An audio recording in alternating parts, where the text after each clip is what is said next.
आज विश्व ऐतिह्य दिवस। ऐतिह्यस्थलीर सुरक्षा ପାଇଁ विभिन्न कार्यक्रम करा जाउछि। तेबे रक्षणाबेक्षण अभावरू विक्रमखोल भली ऐतिह्यस्थली एवं अवहेलित अवस्था प्रचार प्रसार एवं गमनागमन सुविधार अभाव जोगु एठाकू कम संख्यक पर्यटक आसुछन्ते।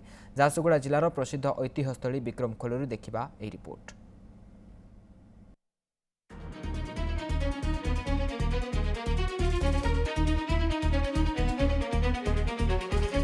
ऐतिह्यस्थली विक्रमखोल एठारे रहिछि ख्रीष्ट जन्मर प्राय 2-3 हजार वर्ष पुराणा शिलालेख। हिंदू सभ्यतार लिपि एवं परवर्ती ब्राह्मी लिपि एठारे देखिबाकू मिले।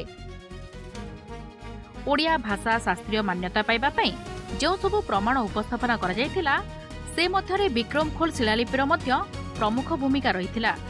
देश विदेशरू बहु इतिहासकार अनेक समय एठाकू आसिछन्ति एवं एही लिपि को पढ़िबा तथा यार इतिहास खोजी बाहर करने को चेष्टा करिसंती। राज्य संग्रहालय रे एही शिलालेखार फोटोचित्र रखा जायथिबा बेले विक्रमखोल रे पत्थर खोदित लेखा लिभिबाकू बसिलाणी।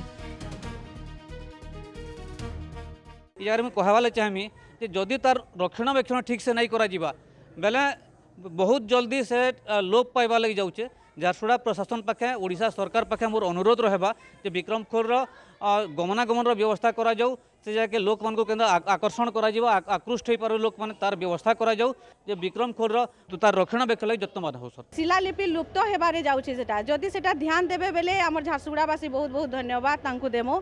सरकार एतार उपरे ध्यान देई करी तार रक्षणाबेक्षणर दायित्व नियंतु जहार द्वारा कि हमर शिलालिपिटा बंची पारबा हमर इतिहासटा बंची पारबा। झारसुगुड़ा लखनपुर ब्लॉक बंजरी पंचायत रे अछि विक्रमखोल ऐतिह्यस्थली। खरा वर्षा शीत काकर रे पत्थर खोदित एही लेखा लिभिबाकू बसिलाणी। तेबे एहाकू सुरक्षित रखिबा पई कोनोसी आखिदृश्य पदक्षेप निया जाय नाही। सेहीपरि विक्रमखोल बुलिबाकू जिबाकू चाहुथिबा लोकंक पई भल रास्ताटिए नाही। जंगल भितरे कच्चा रास्ता थिबा बेले एथिरे मोरम पका जायछि। खाल ढिप रास्ता रे 4 चकिया गाड़ी रे जिबा संभव हेउनथवा बेले बाइक रे मध्य जिबा कष्टकर। एही ऐतिह्यस्थलीर प्रचार प्रसार पई सेभଳି आखिदृश्य पदक्षेप मध्य निया जाय नाही। रक्षणाबेक्षण अभावरू मानव सभ्यतार एही हजार हजार वर्ष पुराणा ऐतिह्य नष्ट हेउथवा बेले यार रक्षणाबेक्षण पई स्थानीय बासिंदा दाबी करिसंती।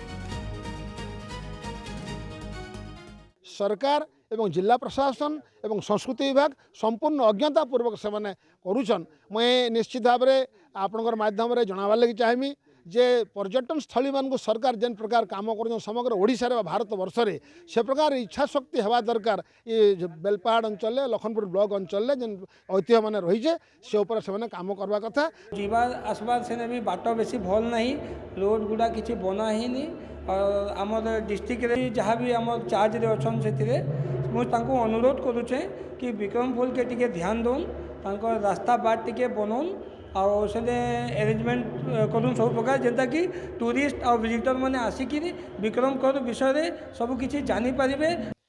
ख्रीष्ट जन्मर 2-3 हजार वर्ष पूर्वर विक्रमखोल पत्थर रे एही शिलालेखा खोदित होइतिबा विशेषज्ञ माने मत दियंती। तेबे झारसुगुड़ा जिला प्रशासन एते पुराणा शिलालेखा को सुरक्षित रखिबारे फेल मारी रक्षणाबेक्षण अभावरू एहा एबे लिभिबाकू लागिला। तेबे एते पुराणा शिलालेखा को सुरक्षित रखिबा पई एहार रक्षणाबेक्षण प्रचार प्रसार एवं एठाकू सुगमनागमनर व्यवस्था करिवार आवश्यकता रहिछि। झारसुगुड़ा जिला विक्रमखोल सीतम प्रधान, न्यूज 7।